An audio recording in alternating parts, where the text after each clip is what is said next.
Anyone can bring me gifts. Give me someone who takes away. बहुत बढ़िया, बहुत बढ़िया। Anyone can bring me gifts. Give me someone who can take away. मुझे दे तो कोई भी सकता है, चाहिए कोई ऐसा जो मुझे खाली कर दे। गिफ्ट्स शब्द का उपयोग है भेंट, उपहार। खूब भेंटें मिली हैं, खूब उपहार मिले हैं दुनिया से। जो मिला है वो सब भेंट और उपहार है, क्योंकि बहुधा जिन्होंने दिया उन्होंने भी ये सोच के दिया कि कुछ भलाई होगी। उपहार का क्या अर्थ है? वो जो किसी को इसलिए दिया कि उसका भला हो सके। तो अधिकांशतः तो जिन्होंने तुम्हें दिया उन्होंने इसीलिए दिया कि तुम्हारा भला हो, और जब तुमने लिया भी, स्वीकार भी किया, तो यही सोच के किया कि इससे हमारी बेहतरी होगी।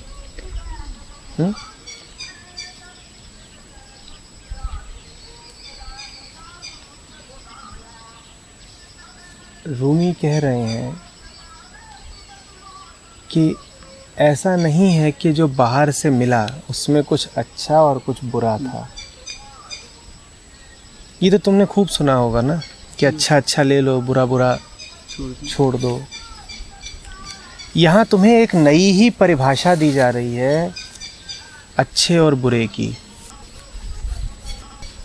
रूमी पूरी बात में एक क्रांतिकारी परिवर्तन कर रहे हैं। वो कह रहे हैं जो ही तुम्हें बाहर से मिला, भले उपहार स्वरूप मिला, वही बुराई है। बुराई की परिभाषा क्या? वो जो तुम्हें बाहर से मिले सो सब बुरा। भले देने वाले ने ये कहा हो कि ये मेरा प्रेम है, भले देने वाले ने ये कहा हो कि ये शिक्षा है, भले देने वाले ने ये कहा हो कि ये नीति है, भले देने वाले ने ये कहा हो कि ये बुद्धि है, पर यदि तुम्हें वो दिया गया है तो वो महत्व का नहीं हो सकता। महत्व का तो नहीं ही है, तुम्हारे लिए जहरीला भी है।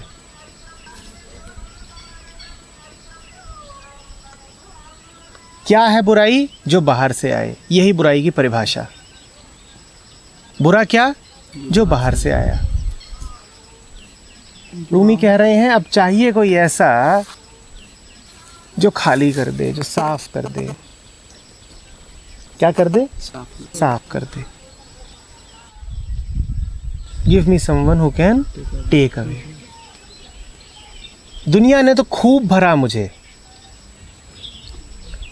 कोई ऐसा चाहिए जो खाली कर। और ये जो खाली होना है इसी का नाम अच्छाई है। लाओ त्ज़ू बड़ी मिलती जुलती बात कहते हैं। वो कहते हैं कि जब असली नहीं होता तो असली के 1000 तरीके के विकल्पों से तुम भर जाते हो। नकली विकल्प, छवियां मात्र, खोखले शब्द भर, उनसे तुम भर जाते हो। तो जब ज़िंदगी में सच्चाई नहीं होती तो सच्चाई के नाम पे तुम्हारे पास क्या होती हैं? किताबें होती हैं, परंपराएं होती हैं, रूढ़ियाँ होती हैं, शब्द होते हैं, श्लोक होते हैं, आयतें होती हैं। सच्चाई नहीं होती। और जितना ज़्यादा तुम शब्दों से भरते जाओगे और सुनी सुनाई बातों से भरते जाओगे और रूढ़ियों से भरते जाओगे, सच्चाई तुमसे उतनी दूर होती जाएगी। तो प्रार्थना है ये रूमी की कि शब्दों से खाली कर दो ताकि सत्य भर बचे, उसी के साथ जी सकूं। जब प्रेम नहीं होता तुम्हारे पास तो तुम्हारे पास कल्पनाएं खूब होती हैं प्रेम की, चाहत खूब होती है प्रेम की, मोह खूब होता है।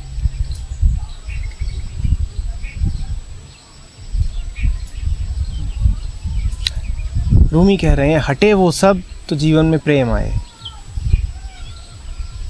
हटे वो सब तो जो प्रेम दिल में बैठा ही रहता है वो प्रकाशित हो।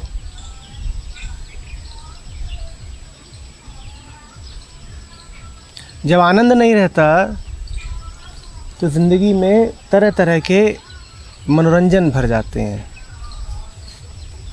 और जाहिर सी बात है कि जो कोई तुम्हें मनोरंजन दे रहा है वो यही सोच के दे रहा है कि भेंट है, उपहार है, कि कुछ अच्छाई कर रहा है तुम्हारे साथ। वो तुमसे कह रहा है आज चल घूम के आते हैं। पर मनोरंजन की तलाश सबूत है इस बात का कि ज़िंदगी में आनंद नहीं है। जिनकी ज़िंदगी में आनंद होता है उन्हें उत्तेजना की ज़रूरत नहीं पड़ती। रूमी कह रहे हैं हटें सारी उत्तेजनाएं ताकि शांत आनंद को अनुभव कर सकूं।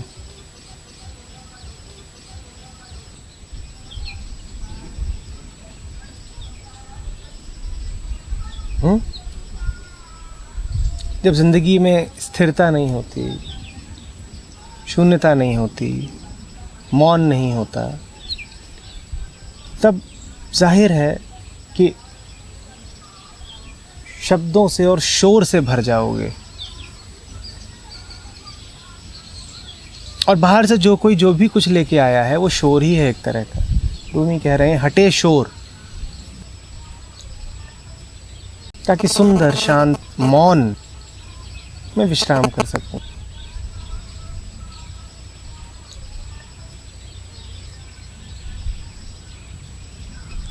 तुम्हारा शुभेच्छु वो नहीं है जो तुम्हें कुछ और दे दे, वो भी नहीं है जो कुछ हटाए और उसके विकल्प में कुछ रख जाए। तुम्हारा शुभेच्छु वो है जो तुम्हें उस सब की व्यर्थता दिखा दे जो तुमने नाहक ही भर रखा है, जो तुम्हारे सर का बोझ है, जिसके कारण हल्के नहीं हो पाते, जिसके कारण तनाव में उलझन में जीते हो।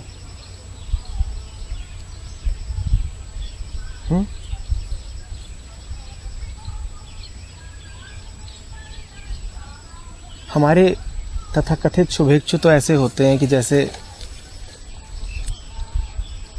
किसी के सर पे 50 किलो वज़न रखा हो और उसका पूरा शरीर टूट रहा हो और उसका मन बोझिल हो और वो किसी से जाके पूछे कि सहायता करो मेरी, तो कहे बिल्कुल सहायता करूँगा और मेरे पास एक अचूक नुस्खा है और नुस्खे का वज़न है 10 किलो, ये लो 10 किलो और रख लो अपने ऊपर। हमारी जिसने भी मदद करी है ऐसे ही करी है। 50 किलो वज़न हमारे ऊपर पहले ही था और उसने एक नया नुस्खा दे दिया है 10 किलो का। नुस्खे के बाद कितना वज़न हो गया? 60। और जब 60 किलो वज़न बढ़ गया तो तुम्हारी तड़प भी उतनी ही बढ़ गई और फिर तुम और मदद मांगने जाते हो और अब तुम्हारा दर्द और ज़्यादा है, इसीलिए अब नुस्खा भी तुम्हें और बड़ा वाला मिलता है। अब तुम्हें मिलता है 20 किलो का नुस्खा। और ये इंसान की ज़िंदगी है। चाहिए कोई ऐसा जो तुम्हें समझा दे, बुझा दे और समझ बूझ तुम में ना उठे तो तुम्हें धक्का ही मार दे ताकि गिरो तुम और तुम्हारे गिरने के साथ तुम्हारा सारा बोझ भी गिर जाए। एक बार को तुम्हें गुस्सा आएगा कि ये तो बड़ा दुश्मन निकला। हम गए थे मदद मांगने कि चला नहीं जाता, जिया नहीं जाता, बड़ा बोझ है सर पे, और हमारी मदद करने की जगह इसने किया क्या? धक्का मार दिया, गिरा दिया। हमसे तो वैसे ही संतुलन नहीं संभाला जाता था, कांपे कांपे से डगमगाए डगमगाए से चलते थे और इसने और गिरा दिया। तुम हो सकता है उसे बुरा भला कहो, 2-4 गालियां दे दो, पर जब उठोगे तो पाओगे कि पहली बार कुछ हल्का हल्का सा लगा। अब तुम्हारा मन नहीं करेगा अपने उस पूरे बोझ को दोबारा उठाने का। एक अनुभव तो मिला कि हल्कापन होता क्या है। वो सब पड़ा होगा तुम्हारे सामने, और तुम्हारे संस्कार और तुम्हारी नैतिकता और तुम्हारी शिक्षा तुमसे कह रहे होंगे कि उठाओ ना ये सब तो बड़ा पवित्र बोझ है, तुमने छोड़ कैसे दिया। अरे जिम्मेदारियां हैं, सपने हैं, महत्वाकांक्षाएं हैं, ऊंची ऊंची बातें हैं, रूढ़ियां हैं, इनको छोड़ कैसे दिया, उठाओ ना। पर तुम्हें ज़रा सा स्वाद मिल गया है, तुम कह रहे हो बड़ा अच्छा सा लगा।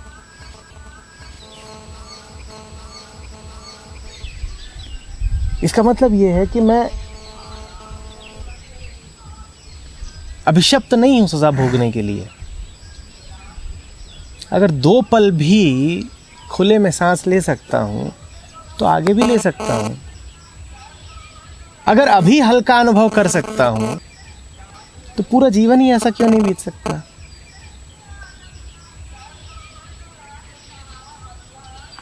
रूमी कह रहे हैं इसी धक्का देने वाले की तलाश है। एक बड़ी खूबसूरत बात कही गई है, किसी शायर ने कही है कि जो दवा के नाम पे जहर दे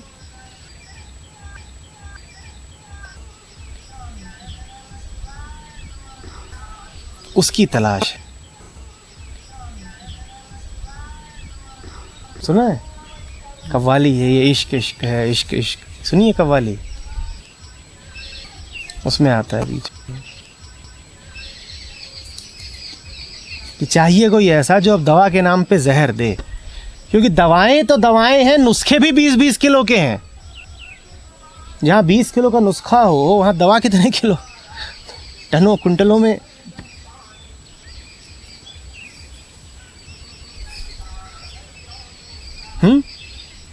अब ये आदमी तुम्हें बहुत पसंद तो नहीं आएगा, थोड़ा बुरा सा लगेगा, पर अगर सद्बुद्धि होगी तो तुम भी वैसे ही गाओगे।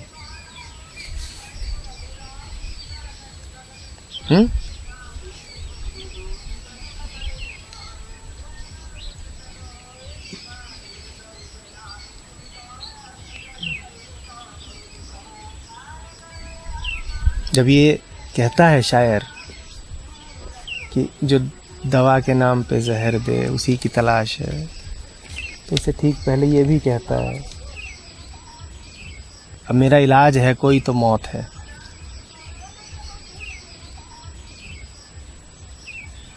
और इलाज हम सबका मौत ही है। कौन सी मौत? वो मौत नहीं जो अभी शमशान पर देख के आ रहे हो। किस मौत की बात हो रही है? जो शांत कर दे। हाँ। मन का उछलना कूदना ये शांत हो जाए, उस मौत की बात हो रही है।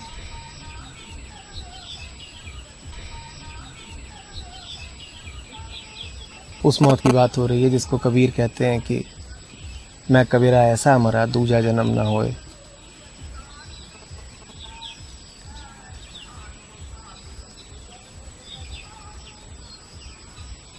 सारी बात समझ में? बचो उनसे जो तुम्हारे लिए अभी और भेंटें गिफ्ट्स लिए ही आ रहे हैं, और ऐसे बहुत हैं। ये लो उज्जवल भविष्य की भेंट। मिलते हैं कि नहीं मिलते हैं?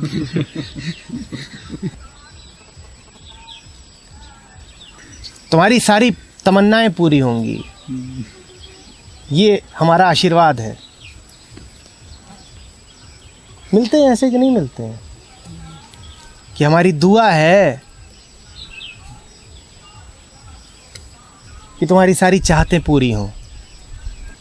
रूमी कह रहे हैं बचो इनसे। तुम्हें ये आशीर्वाद बिल्कुल नहीं चाहिए कि तुम्हारी सारी चाहतें पूरी हों। तुम्हारे लिए तो बस एक प्रार्थना है कि तुम अपनी चाहतों से खाली हो जाओ।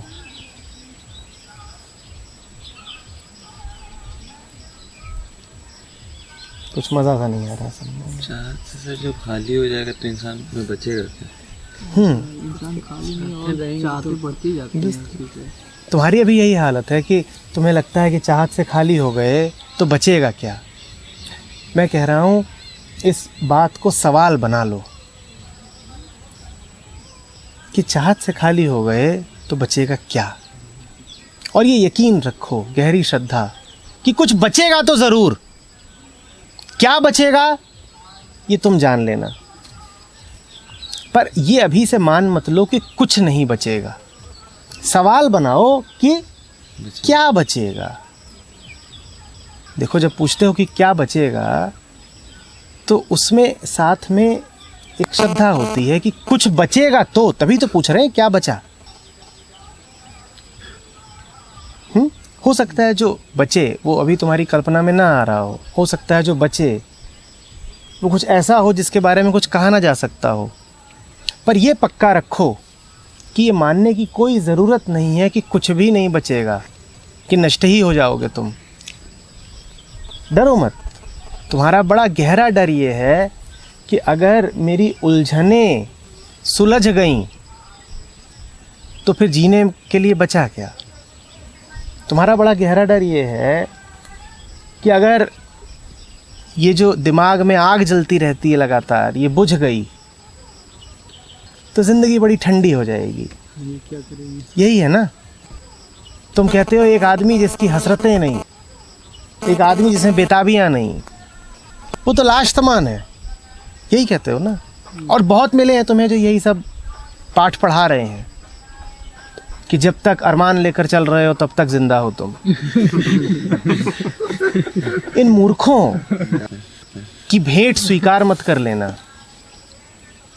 इन्हीं बेवकूफ़ों ने दुनिया को बड़ा सताया है, बड़ा भ्रमित किया है, बड़ी गलत राह दिखाई है।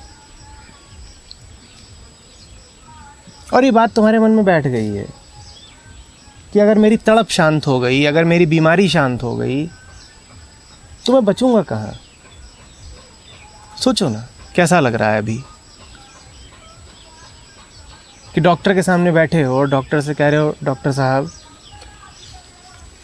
डॉक्टर तुम्हें बता रहा है कि तुम्हें जानलेवा बीमारी है, ख़त्म हो रहे हो, और तुम कह रहे हो डॉक्टर साहब अगर आपने बीमारी हटा दी मेरी तो मैं बचूंगा कहाँ। वो तुमसे कह रहा है कि बीमारी चलती रही तो बचोगे नहीं, और तुम उसको पढ़ा रहे हो कि अगर बीमारी हटा दी आपने तो बचेगा क्या।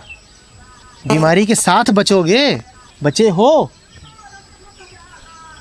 पर तर्क देखो अपना कि अगर आपने मेरी बीमारी हटा दी तो फिर जीने में मज़ा क्या रह जाएगा। अभी है जीने में मज़ा। दिन रात तड़प उठती है, इधर से खून बहता है, उधर से मवाद बहता है, यहाँ गिरते हैं वहाँ गिरते हैं, दिन में 8-10 दफ़ा बेहोश होते हैं, दूसरों का खून चढ़ाया जाता है तो 2-4 सांस लेते हैं। अभी लगता है कि ज़िंदगी में कुछ है भरा भरा सा, साथ में 2-4 बड़े बड़े ऑक्सीजन के सिलेंडर चलते हैं। बड़ी उपलब्धि की भावना उठती है कि हम विशेष हैं। बॉडीगार्ड नहीं चलते साथ तो क्या हुआ, सिलेंडर चलते हैं, एक दाएं एक बाएं। तो डॉक्टर साहब अगर आपने ये सब हटा दिया तो ज़िंदगी में बचेगा क्या। क्या बचेगा। तुम बचोगे, तुम्हारा होना बचेगा, तुम्हारा साफ निर्मल स्वास्थ्य बचेगा। कि कोई दिक्कत है उसमें।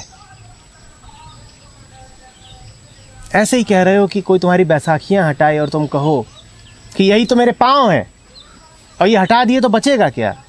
क्या बचेगा। पाँव बचेंगे, तुम बचोगे, तुम्हारी ताकत बचेगी, ज़मीन बचेगी, तुम्हारा दौड़ना बचेगा।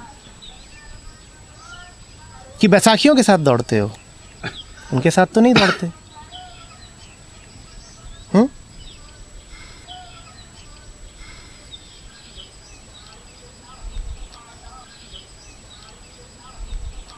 ये इंसान के साथ गहरे से गहरा धोखा किया गया है कि उसको ये शिक्षा दे दी गई है कि बीमारी ही जीवन है। उसकी तड़प को गौरवान्वित किया गया है।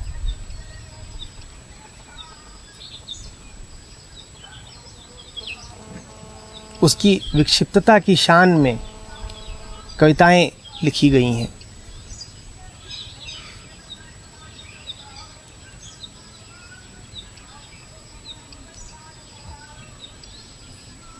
शान तुम्हारी विक्षिप्तता की नहीं है, शान तुम्हारे बोध की है। ज़रा उसकी शान देखो, फिर ये सब भूल जाओगे। उछलना कूदना,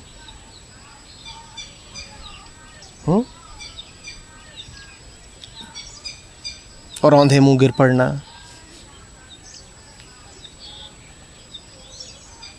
फिर तुम्हारे चलने में एक ताकत रहेगी। फिर तुम्हारे कदम जहाँ पड़ेंगे वो जगह तुम्हारी होगी। अभी तो क्या डरे डरे से सहमे सहमे से यूं ही इधर उधर फुदकते फिरते हो। जहाँ ही बैठते हो तुम्हें लगता है वहाँ ही कुछ गड़बड़ है। शंकित रहते हो। जहाँ ही बैठते हो जगह रुचती नहीं तो कहीं और को भागते हो। नहीं तो काहे कोई उछलेगा कूदेगा।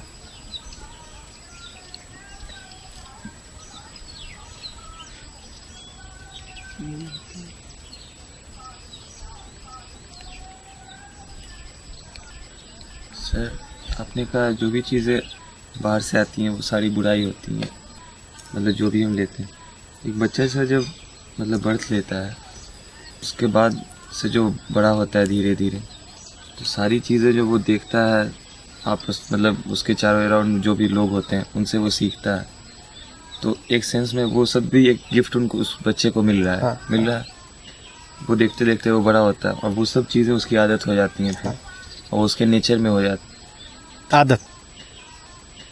आदत ही तो फिर धीरे धीरे जब आपकी आदत हैबिट्स बिकम नेचर हो जाता है। नहीं, हैबिट्स नेचर कभी नहीं होती।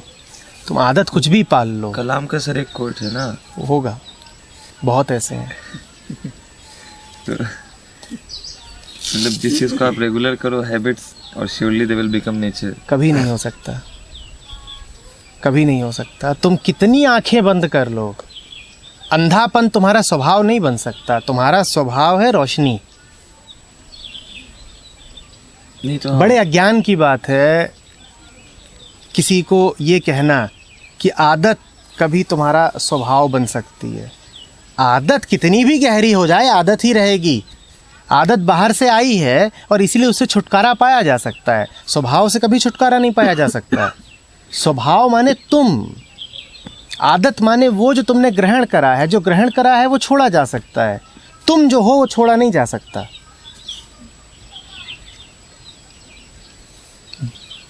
आदत को कभी स्वभाव मत समझ लेना। ये बड़ी व्यर्थ की शिक्षा है कि आदत दोहराते दोहराते स्वभाव बन जाती है। बन नहीं सकती। हाँ, स्वभाव जैसी तुम्हें लगने लग सकती है। आदत इतनी गहरी हो सकती है कि तुम्हें अपने स्वभाव की धुंधली भी स्मृति न बचे, ये हो सकता है। पर आदत स्वभाव कभी नहीं बन सकती।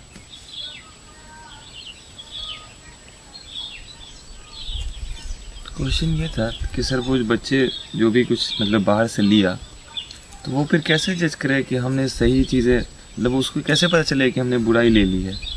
जो भी कुछ लिया, मतलब हम ये नहीं कह रहे हो कि उसने बुरी चीज़ ले, अच्छी चीज़ें भी मतलब अभी मतलब आपके कहने के अकॉर्डिंग जो था, जो भी कुछ सारी चीज़ें वो ले रहा बुराई है, तो वो कैसे एक बच्चा कैसे फिर जज कर पाएगा कि हमने बच्चा तो कुछ भी कभी भी नहीं जान पाता। एक छोटा बच्चा होता है, उसे कुछ पता नहीं ना कि तुम उसे क्या सिखाई पढ़ाई दे रहे हो। तुम्हें पता था? तुम्हें इतनी बातें दे दी गई जब तुम 2 साल 4 साल और 6 साल के थे, और तुम्हारे पास विकल्प क्या था? तुमने उन सारी बातों को सोख लिया। तुम्हें कुछ पता नहीं ना। तुमने अपने विवेक पर तो नहीं तौला था उन सब बातों को, कि तौला था? जानेंगे समझेंगे फिर मानेंगे? ऐसा तो नहीं किया तुमने। तुम्हें तो जो दिया गया वो तुम लेते गए, यही हुआ। अब तुम यहाँ बैठे हो, पीछे से लोग आते जाएं और तुम्हारे ऊपर कुछ रखते जाएं। किसी ने 5 किलो गेहूँ रख दिया, किसी ने बहुत सारे कपड़े रख दिए, कोई पत्थर रख के चला गया, कोई मिट्टी रख के चला गया, और कोई 10-20 किलो सोना रख के चला गया। और तुम्हारी आंखें आगे की ओर हैं और ये सब तुम्हारे ऊपर पीछे से लादा जा रहा है। किसी ने तुम्हारे ऊपर कुछ भी लादा, अंततः उसने किया क्या? बोझ बढ़ा। तुम्हारा बोझ ही तो बढ़ाया। तो अब इसमें जांचने परखने की क्या बात है कि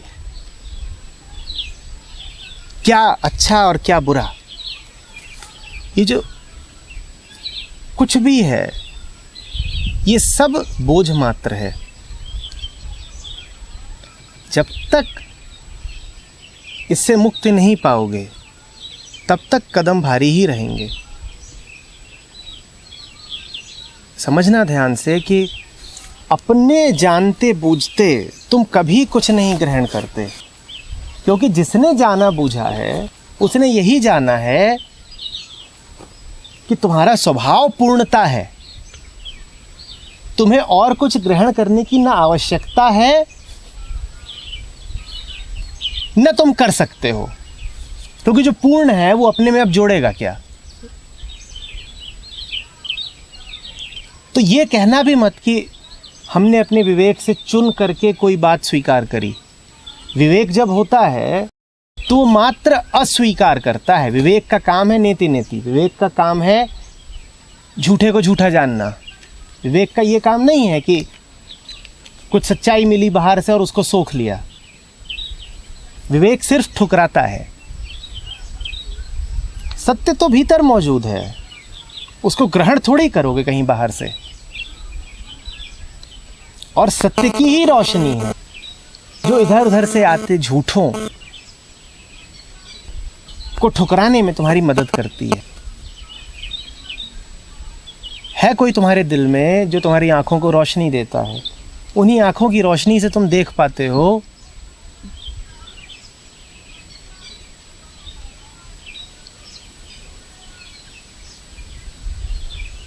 बाहर थोड़ी रोशनी खोजोगे।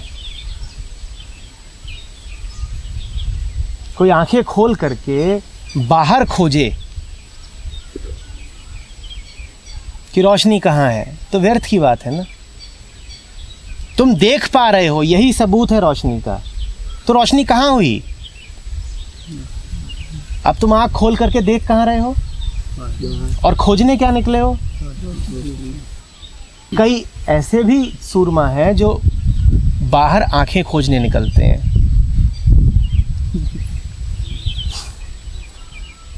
उन्हें कौन समझाए कि अगर तुम्हारे पास आंखें नहीं हैं तो तुम आंखें खोज कैसे लोगे?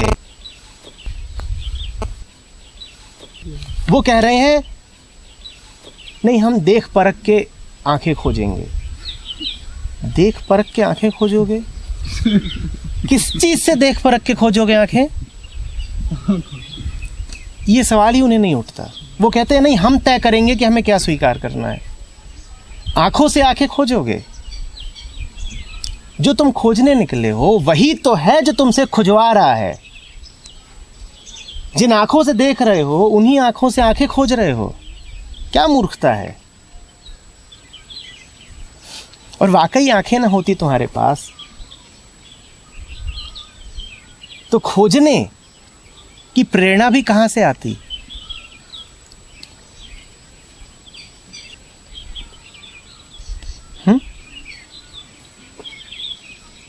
ना रोशनी बाहर है, ना आंखें बाहर है। न रोशनी को खोजने की प्रेरणा बाहरी हो सकती है, ना आंखें बाहरी हो सकती हैं। हो सकता है कोई बाहर से आके तुम्हें 2-4 बातें बता दे, प्रेरित भी कर दे कि खोजो रोशनी को, खोजो आंखों को। पर उसको भी यदि तुम देख पा रहे हो तो कैसे देख पा रहे हो? मैं अभी तुम्हारे सामने बैठा हूँ, मैं तुमसे आंखों की और रोशनी की बात कर रहा हूँ, और तुम यदि मुझे देख पा रहे हो तो ये किस बात को प्रमाणित करता है?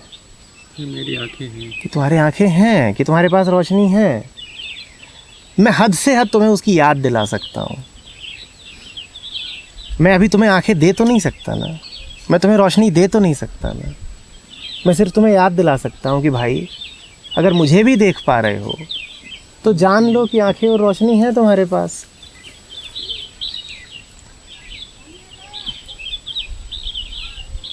पर दुकानें बहुत हैं दुनिया में, वहाँ चश्मे ही नहीं आंखें बिकती हैं। और ये छोटी बात है, बड़ी बात तो ये है कि खरीदार भी हैं। बहुत बड़ी बड़ी दुकानें हैं, उन पे भीड़ लगी हुई है। वहाँ लोग जांच परख के आंखें खरीद रहे हैं, वहाँ लोग गौर से देख देख के आंखें खरीद रहे हैं, वहाँ सूक्ष्म निरीक्षण कर कर के आंखें खरीदी जा रही हैं।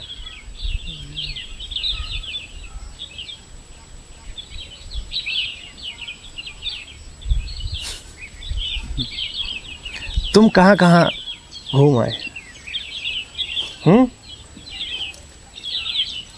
कहाँ जाते हो आंखें खरीदने?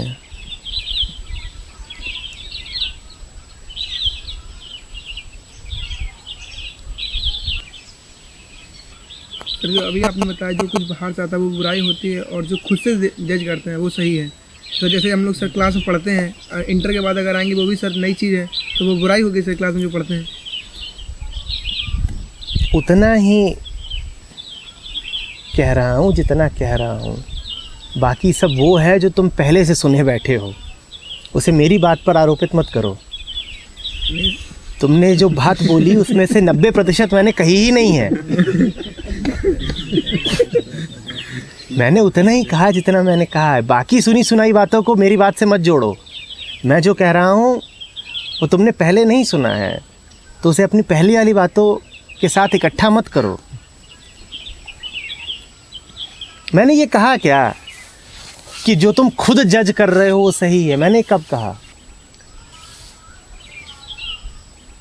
मैं तो ये कह रहा हूं कि तुम जिसे खुद कह रहे हो वो भी बाहरी है।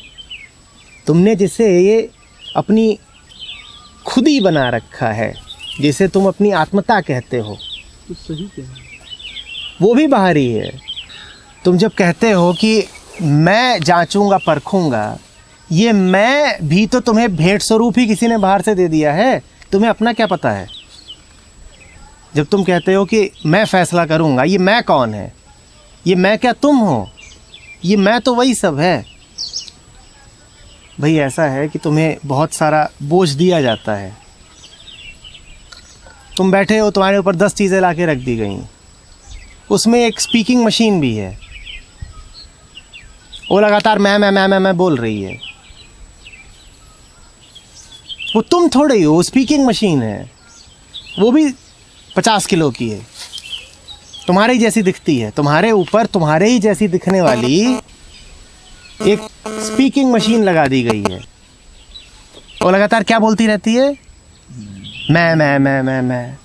वो भी तो बाहरी है। अभी वही बोली। अपना तुम्हें कहाँ पता है? तुम खुद कहाँ कुछ बोलते हो? जब तुम बोलते हो तो कौन बोलता है? तुम्हारा नाम बोलता है, तुम्हारी शिक्षा बोलती है, तुम्हारी पहचान बोलता है, तुम्हारे भीतर जो पूरी दुनिया घुस के बैठ गई है वो बोलती है। तुम कहाँ बोलते हो? अपनी आवाज़ सुनी है किसी ने यहाँ पे कभी?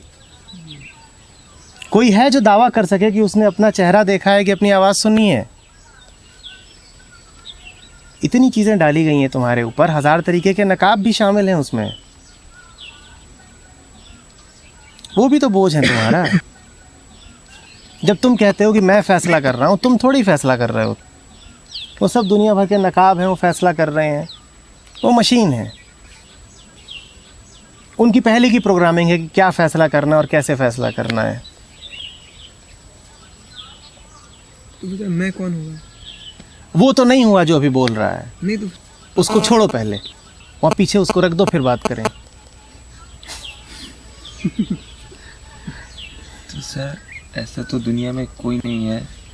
जो आपने भी कहा ना कि मैं तुम नहीं हो, इन्फ्लुएंस हो, मतलब जो मैं है वो भी इन्फ्लुएंस्ड है बाहरी दुनिया से। तो दुनिया में कोई भी इंसान ऐसा नहीं है जो बाहरी दुनिया से इन्फ्लुएंस होकर कोई हो चीज़ भी नहीं सकता है और नहीं भी हो सकता है। पर अभी कौन बोल रहा है? ये बाहरी दुनिया में क्या है क्या नहीं है ये तुम जानोगे या वो स्पीकिंग मशीन जानेगी? कौन जानेगा? कौन जानेगा?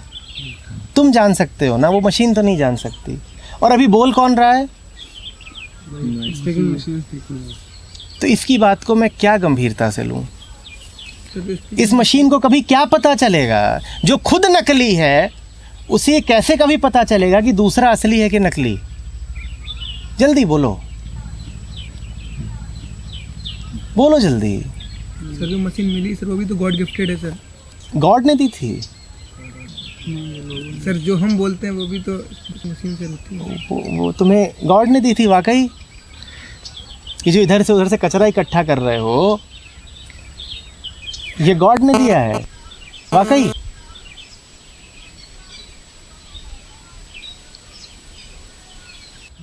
सोच तुम्हारी। जुबान से बोलते हो तो सोते वक्त क्यों नहीं बोलते? जब विचार थम जाते हैं तब जुबान क्यों थम जाती है? सर उस वक्त मन शांत रहता है। तो मतलब जुबान से नहीं बोला जाता ना, किससे बोला जाता है? कोई नहीं है जो जुबान से बोलता हो। जुबान कट भी जाए तो बोलने के तरीके होते हैं, पर मन कट जाए तो जुबान शांत हो जाती है।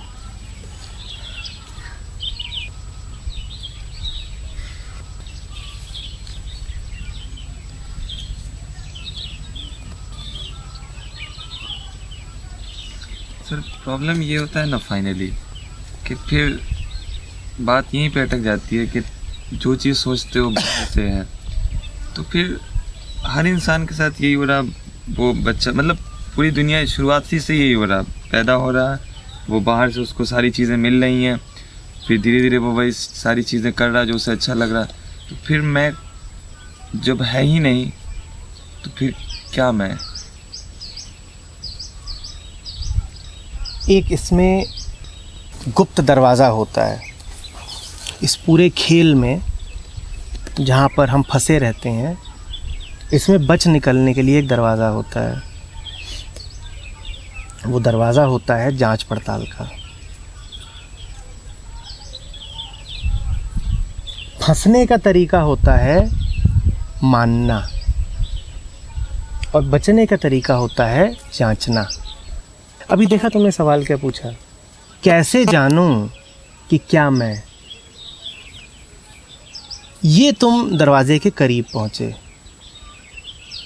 जहाँ फंसे हो ना, उसमें से निकलने का दरवाज़ा है। और जब कोई ये सवाल पूछता है और अपनी पूरी ताकत से पूछता है कि सच्चाई क्या है, तब वो उस दरवाजे के करीब पहुंच जाता है। और जो कोई दावा करता है कि मुझे सच्चाई पता है, वो उस दरवाजे से दूर होता जाता है। जो कोई कहता है कि मैं जानना चाहता हूँ, वो स्वीकार करता है कि वो अज्ञानी है। और जो कोई कहता है मुझे पहले ही पता है, वो इसी अहंकार में है कि मैं ज्ञानी हूँ, वो उस दरवाजे से दूर होता जाता है। तो जांचो, जांचो, यकीनों में मत जियो।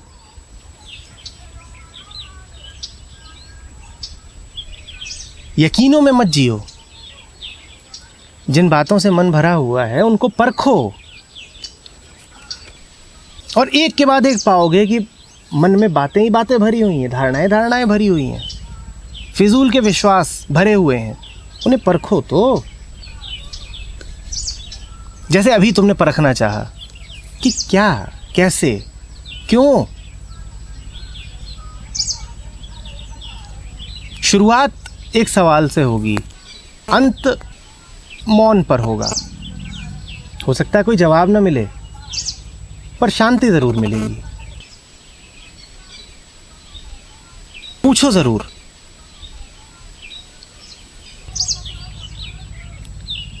पूछना जरूरी है। जवाब क्या आएगा इसकी परवाह मत करो। हो सकता है कोई जवाब ना आए, पर शांति जरूर आएगी। बात आ रही समझ में? देखो कितनी बातों को तुमने यूं ही माना, बिना कोई सवाल पूछे। माना कि नहीं माना? माना कि नहीं माना? तुम कह रहे थे ना कि जो चीज़ें आ रही हैं वो गॉड ने दी हैं, देने वाले ने तुम्हें सबसे ऊपर जो दिया है वो जानने की ताकत दी है, तुमने उसका ही इस्तेमाल नहीं किया, ये देने वाले का अपमान है।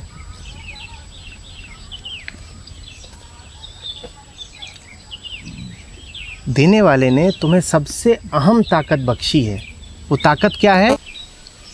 विवेक की ताकत, बोध की ताकत, कि तुम जान सकते हो, तुम समझ सकते हो, तुम मूर्ख नहीं हो, ना तुम मशीन हो। पर हमने अपना क्या किया? हमने अपना क्या किया? हम जिन तरीकों से जीते हैं और दुनिया जैसे चल रही है, उसमें तुम्हें मूर्खता के अलावा कुछ दिखाई देता है? फिर हम कहते हैं कि हम गॉड का, कि ईश्वर का, कि खुदाई का सम्मान करते हैं। तुम वाकई सम्मान करते हो। तुम चले जाओ, तुम्हें जितनी प्रार्थना करनी है, जितना तुम्हें मंदिर मस्जिद जाना है, तुम चले जाओ। तुम कोई सम्मान नहीं करते। उसका एक ही सम्मान है कि उसने जो दिया उसमें तुम जियो, उसका पूरा उपयोग करो।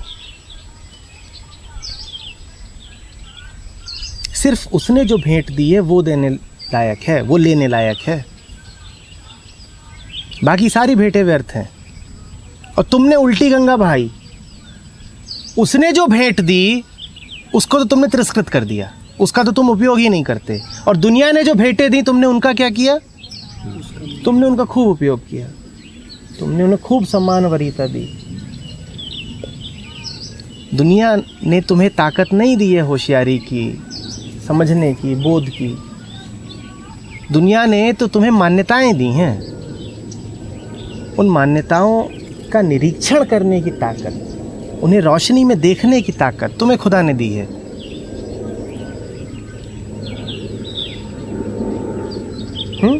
और खुदा की दी हुई उस ताकत का तुम प्रयोग नहीं करते।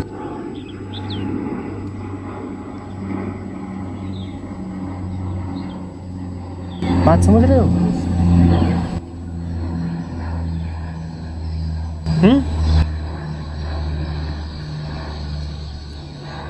जब जांचते हो, मामला ऐसे खुलता चला जाता है। बोझ ही तो है ना जो रखा हुआ है। कैसे पता चले कि कुछ मैं हूं या सिर्फ मेरा बोझ है? कुछ है तुम्हारे पास। तुम्हें कैसे पता चले कि वो तुम हो या तुम्हारा बोझ है बाहरी? कैसे पता चले? जल्दी बताओ।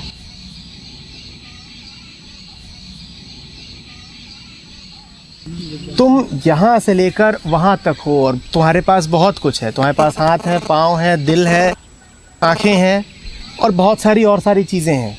बक्से हैं, सोना है, पत्थर है, मिट्टी है, बहुत सारी चीज़ें हैं। और तुम बिल्कुल भूल गए हो कि इसमें मैं क्या हूँ और बाहर से मुझे क्या मिला है। तुम बिल्कुल भूल गए हो कि तुम क्या हो और वो सब क्या है जो तुम नहीं हो। तो कैसे जानोगे कि तुम कौन हो और कितने हो? कैसे जानोगे? जल्दी बोलो। एक दिन के लिए सारे रिसोर्स को छोड़ के देखना पड़ेगा। जो छोड़ करके भी काम चल जाए, निश्चित रूप से वो तुम। आंखें छोड़ के एक दिन काम चला लोगे? जो छोड़ो और फिर भी जी जाओ, वो तुम। वो समझ जाओ कि वो तुम। तुम्हारी जेब में पत्थर भरे हुए थे, तुमने उनको छोड़ भी दिया। तुम क्या पा रहे हो कि तुम अभी भी मजे में चल फिर रहे हो। तो तुरंत तुम्हें पता चल गया कि ये पत्थर तो मैं नहीं था। तो छोड़ते जाओ। जो भी छोड़ के जी जाओ, वो समझ जाओ कि बाहरी था। जो भी छोड़ के हल्के होते जाओ, वो समझते जाओ कि बाहरी था। यही कसौटी है, यही मंत्र है। पकड़ लो इसको कि जो कुछ छोड़ के हल्का होता जाऊं, वो मैं नहीं हूं। जो मैं वास्तव में हूं वो मैं छोड़ नहीं सकता। जो मैं वास्तव में हूं वो मैं छोड़ ही नहीं सकता। तो जो कुछ भी छूटता हो उसको छोड़ने में संकोच मत करना। उसको छोड़ोगे अपने आप को हल्का पाओगे।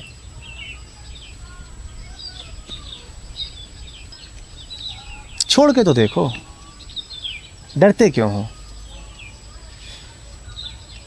बात भगवान की करते हो और साथ में डरते भी हो। जो खुदा की बात करता है वो तो बिल्कुल निर्भीक हो जाता है, उसको डर कैसे लग सकता है?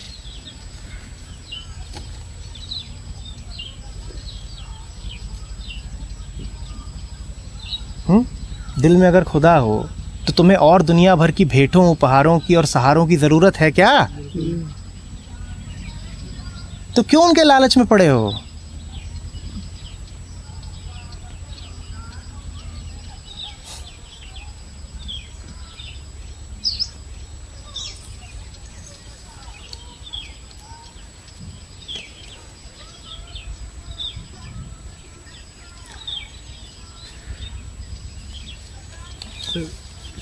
बाहर से आई हुई चीज़ें गलत हैं, तो एक कॉन्सेप्ट सेल्फ या नफ्स का आता है। सेल्फ जो है वो सही है, नफ्स फिर नफ्स पे कंट्रोल करने के लिए क्यों कहा गया है कि नफ्स क्या है? नफ्स क्या है? मन का विकार। जो बाहर से आए वही नफ्स है। नफ्स की परिभाषा ही यही है। नफ्स कोई भीतर से थोड़ा ही उठता है। दुनिया की किताबें हैं नफ्स के बारे में, पर मैं तुमको एक वाक्य में पूरी बात कह देता हूं। जो बाहरी वही नफ्स। अहंकार को नफ्स कहते हैं, ईगो ही नफ्स है।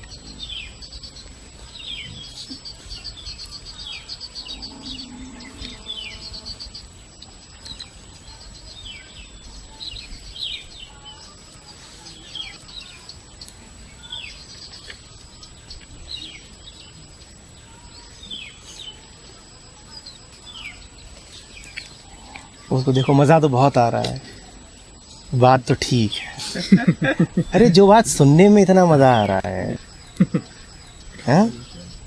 उसमें ज़रा आगे बढ़ो, फिर देखो कितना मज़ा है। पर अभी तुम्हारी जो हंसी है वो कर गुजरने वाली हंसी नहीं है। वो ऐसी है कि बात तो बढ़िया है पर सुनने तक ही रहे तो ठीक है, हैं? ऐसे नहीं। सच्चाई का तकाजा ये है कि एक बार जान जाओ कि कुछ ठीक है तो उसको जिंदगी में उतरने दो फिर।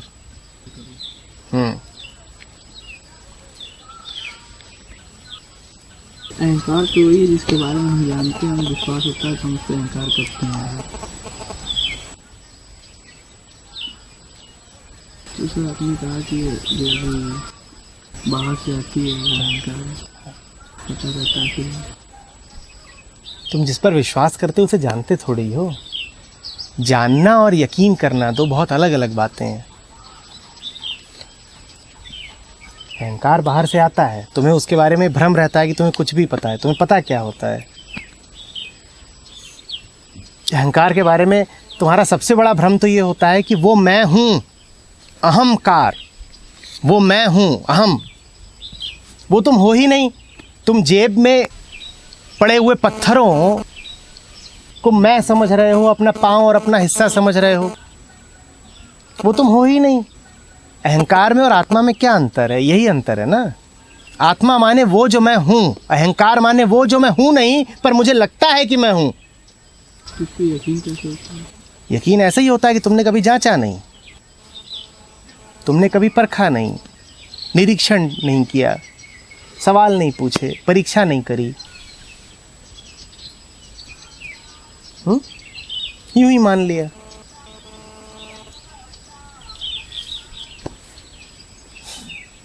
फिर मजा आया उसको। बात तो बड़ी बढ़िया बोली।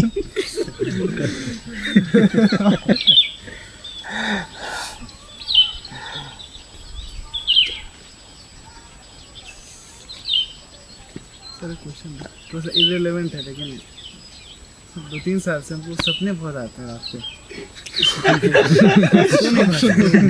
मतलब रात भर सुकून के लिए तो पूरा डिस्टर्ब माइंड से पता नहीं 2-3 साल से कैसा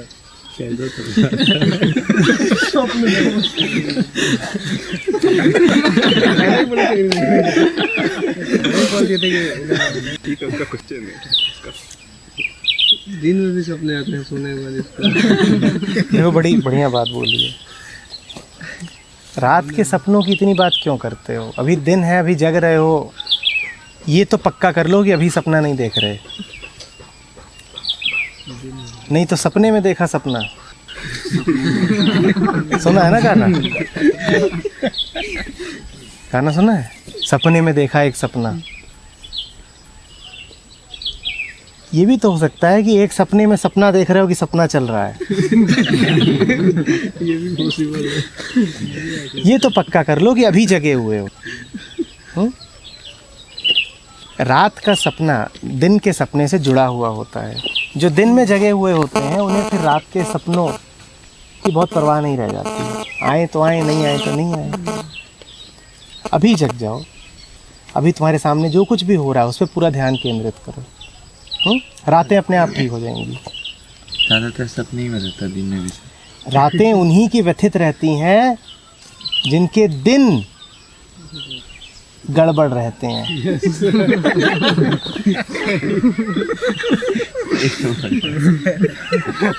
वो एक आता था ना, चैन से सोना है तो जाग जाओ। वो उसने जिस भी अर्थ में बोला पर बात ठीक बोली है उसने। जो जग गया है वही चैन से सोएगा। तो अगर चैन से सोना है रात में तो इंतज़ाम करना पड़ेगा पहले दिन में। दिन का ख्याल करो, रातें अपने आप ठीक हो जाएंगी। पर कुछ लोग तो सपना देखते हैं लेकिन भूल जाते हैं, याद कुछ नहीं रहता। हमें भी कहाँ कुछ याद है। तुम्हें याद है तुम कौन हो? इसे सपना तो मैं भी देखता हूँ लेकिन भूल जाता हूँ, सुबह तक याद नहीं रहता है। सभी भूले हुए बैठे हैं। बड़ी हैरानी होगी तुम्हें जब तुम्हें पता चलेगा कि क्या भूले हुए थे।